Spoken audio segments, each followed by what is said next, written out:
Abi yana müdür de. Ah, sana müdür olsa ikin sözümü diyeceğim ona. Alo. Ama hey nağasa. Nətərsən canoyim? İnan ki sen tutulan gündən var ha. Eğer ben bir defa oturmuşamsa adam böyləm. Ora kaç, o senedin dalınca kaç. Bu Bəxti Bibinin dalınca kaç. İstəyirəm sen oradan çıxartmağa da. İnan vicdanıma ki. Sen tutulandan sonra bir yudum su belə içməmişəm sənə canoyim ben. Ha. Ne? Razi, mən bilirdim ki, neynəsən sən eləyərsən mən üçün. Ha, bir də mənə biraz pul göndər də. Nətəli? Eşitmədim. Deyirəm, pul göndər də. Səsin yaxşı gəlmir, elə bir qırıq-qırıq gəlir səsin. Pul göndər də.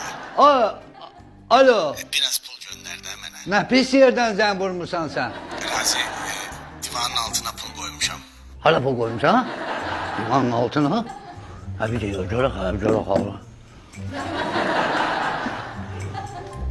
Hara qoymuşsan, tapa bilmirəm. Razi, bir dənə qulağı yaxın elə. Kulağımı yaxın elə deyəndə zay, sən kulağımda dal telefonda.